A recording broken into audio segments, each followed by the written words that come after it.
नमस्कार, एनजीएन के खास शो सियासत की बात में आपका स्वागत है। मैं हूं अजीत। आज हम एक खास मुद्दे पे बात करेंगे।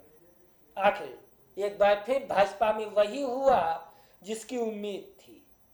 तमाम समीकरण धरे रह गए, दिल के आंसुओं में बह गए और राज्यसभा के लिए दो उम्मीदवारों के तौर पर ऐसे नाम आए जिनकी किसी को उम्मीद नहीं थी।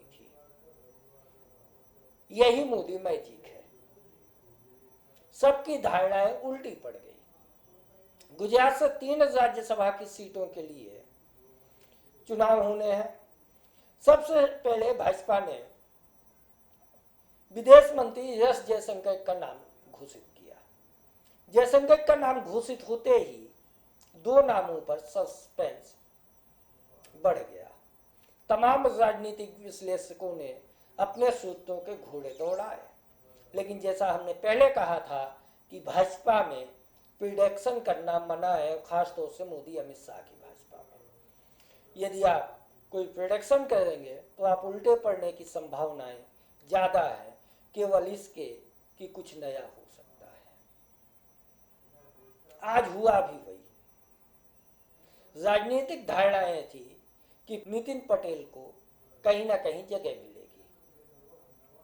पूर्व मुख्यमंत्री विजय रूपाणी भी इस समय किसी सदन में नहीं है। वह पहले राज्यसभा में रह चुके हैं, पंजाब के प्रभारी हैं, तो उम्मीद थी कि उनको भी दिल्ली में स्थायी होने के लिए राज्यसभा में भेजा जा सकता है। लेकिन मुख्यमंत्री और उप मुख्यमंत्री की इस जोड़ी को एक बार फिर झटका लगा, उनको जगह नहीं मिली। और भी कई नाम थे।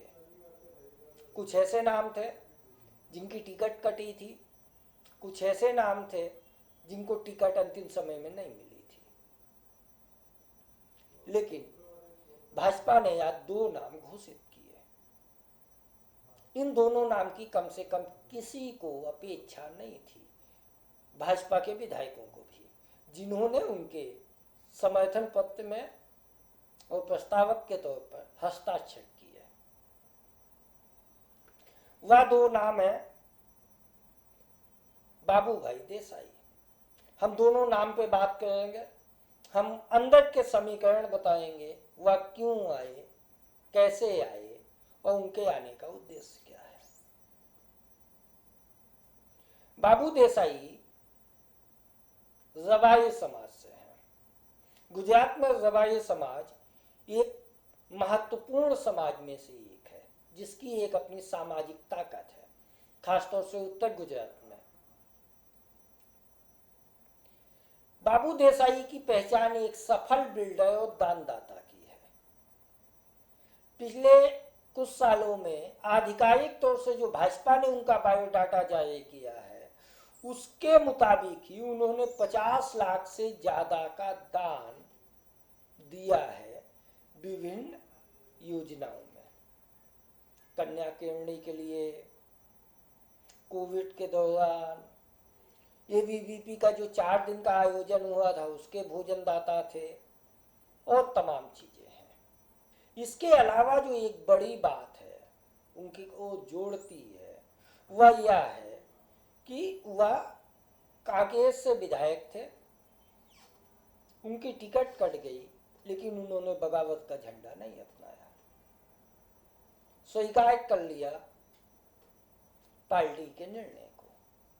बीजेपी को अनुशासन पसंद है और अनुशासन में रहने वाले लोग भी। 2007 से 2012 तक वह विधायक थे। यह वह समय काल था जब भाजपा अपने एक बेहतरीन राजनीतिक माहौल को सेट कर रही थी। मोदी जी अपने लोकप्रियता के शीर्ष पर थे और दिल्ली के लिए उन्होंने अपना घोड़ा तैयार कर लिया था। जब मोदी जी मुख्यमंत्री थे तभी उनको टिकट मिली थी, और मोदी जी के मुख्यमंत्री रहते ही उनकी टिकट कट गई। 1 जून 1975 को जन्मे बाबू भाई बेसिकली ऊंझा से है। मेहसाणा का ऊंझा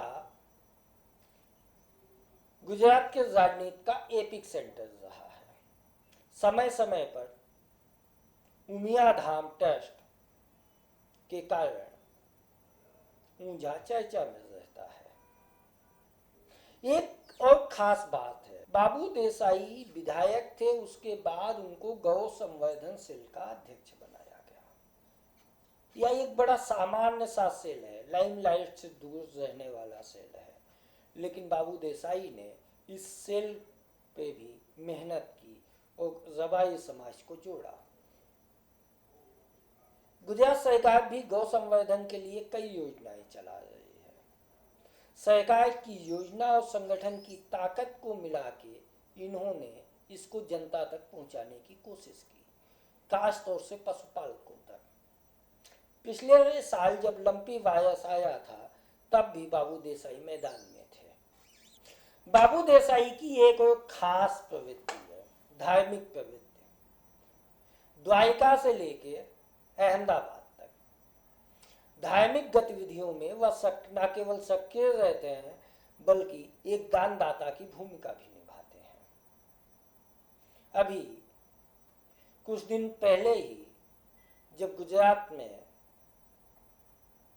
बागेश्वर धाम के आचार्य धीएन कृष्ण शास्त्री आए थे, तो बाबू देसाई ने उनका भी आशीर्वाद लिया था।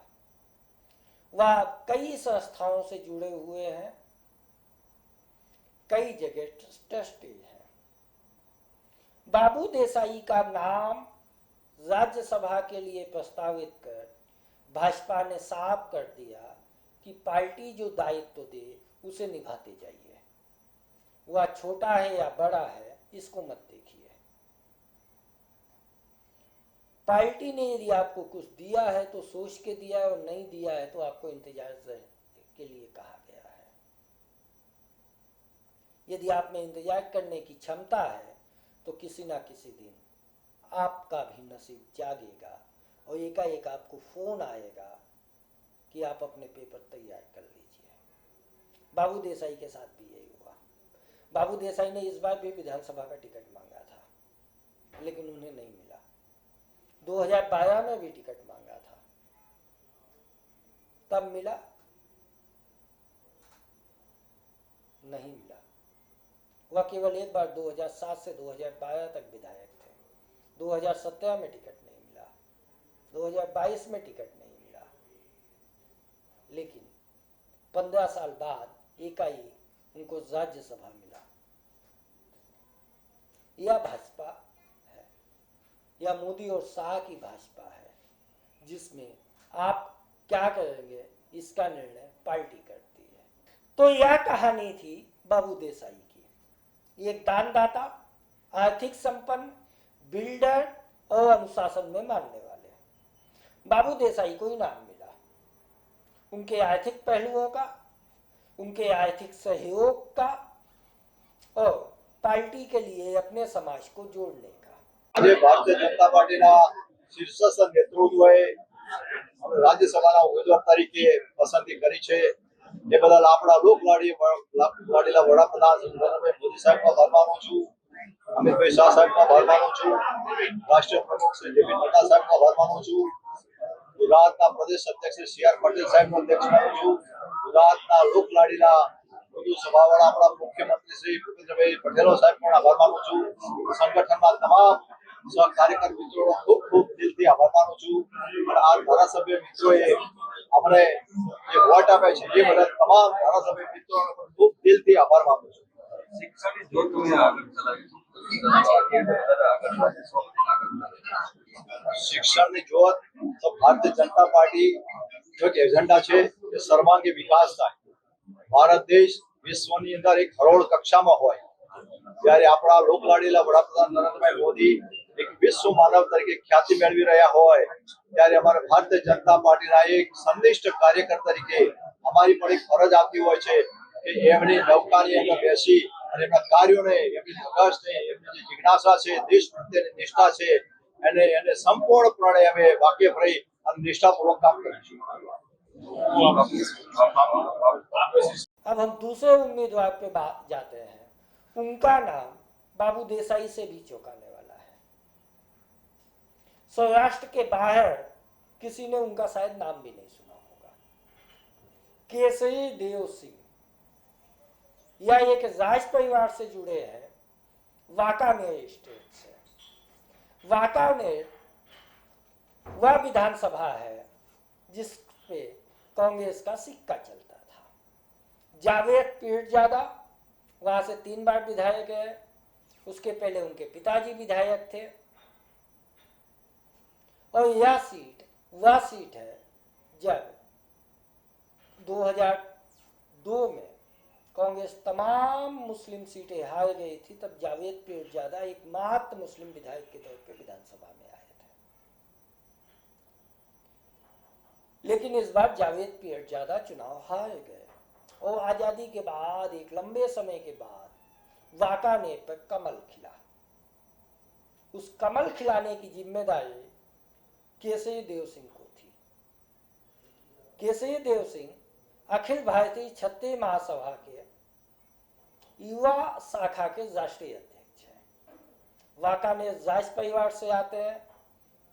केसरी देव सिंह की अहमियत का अंदाजा इससे लगाया जा सकता है कि 2011 में खुद तात्कालिक मुख्यमंत्री नरेंद्र मोदी ने उन्हें भाजपा में शामिल किया था, अपने हाथों से खेस पहनाकर।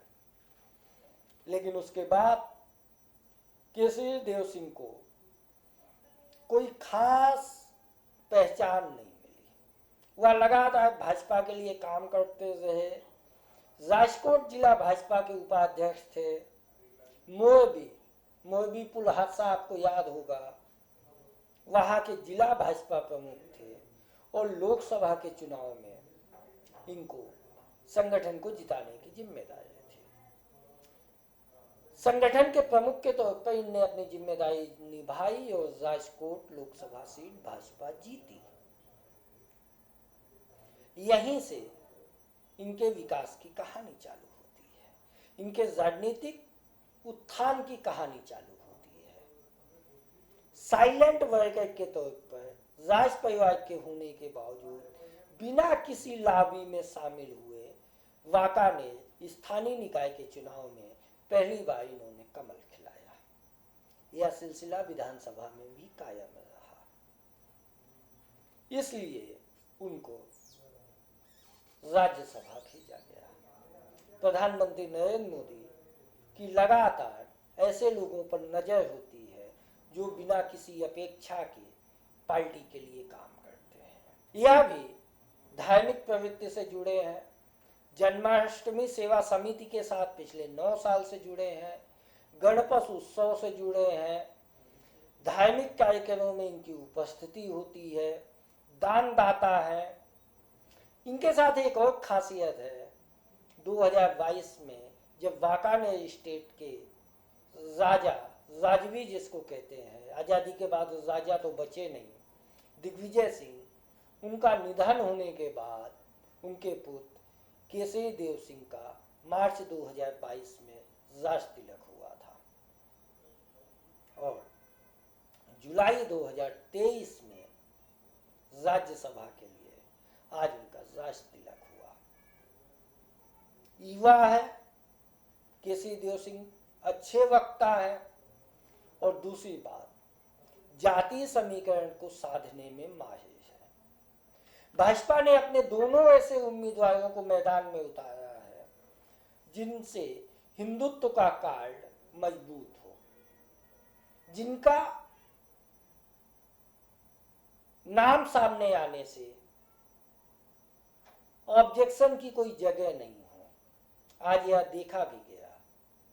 भाजपा के विधायकों को भी नहीं पता था कि कौन किसका प्रस्तावक है, कौन किसका समर्थक है। एक छोटे समूह में दोनों उम्मीदवार साथ में आए, मुख्यमंत्री कार्यालय गए। वह भाजपा प्रदेश प्रमुख CR पाटिल, कैबिनेट के तमाम मंत्री और विधायक मौजूद थे। दंडक के कार्यालय से लगातार विधायकों को फोन जा रहे थे कि आप तत्काल पहुंचिए।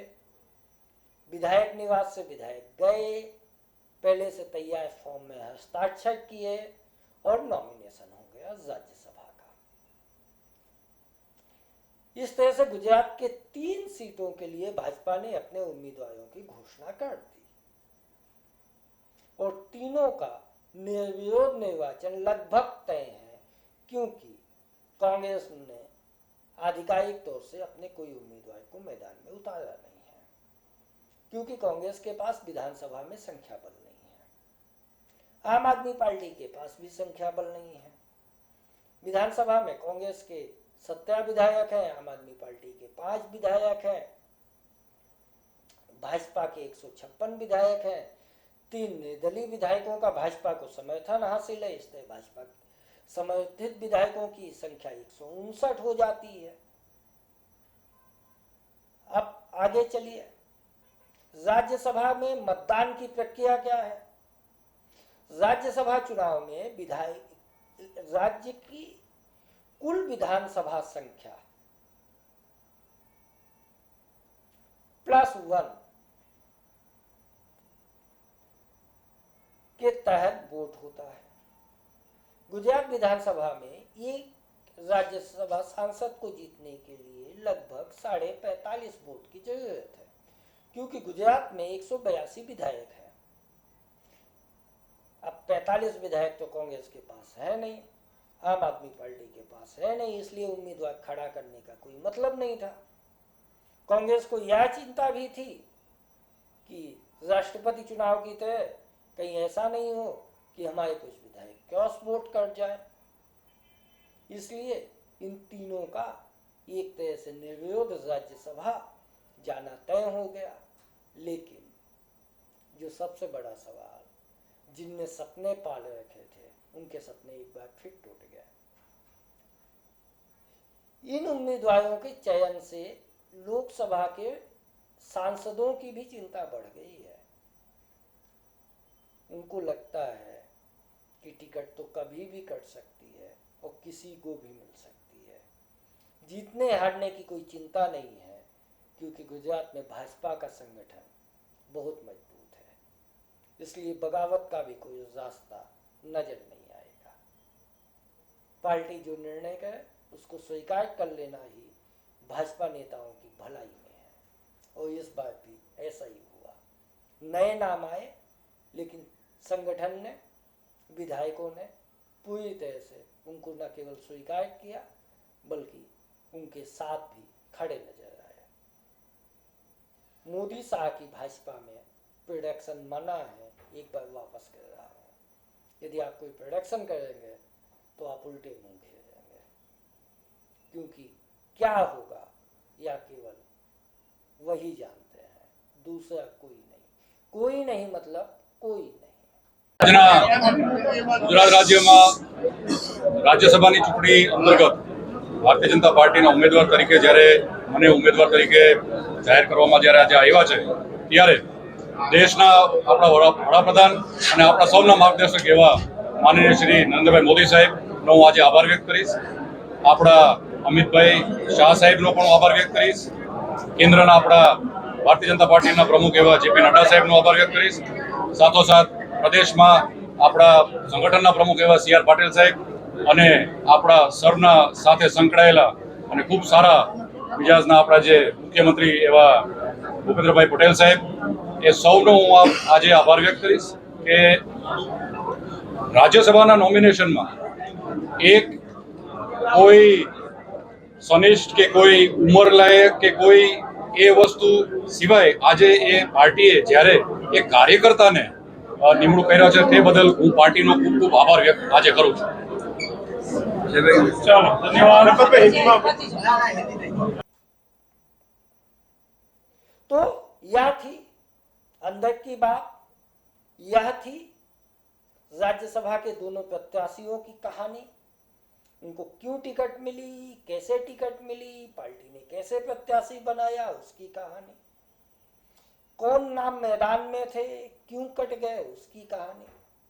सियासत की बात में फिर हम मिलेंगे नए एपिसोड में, नई कहानी लेकर, अंदर की कहानी। तब तक के लिए हमें दीजिए इजाजत। यह शो आपको कैसा लगा कमेंट्स बॉक्स में जरूर बताइए। साथ ही चैनल को लाइक, सब्सक्राइब और शेयर करना ना भूलिए। नमस्कार।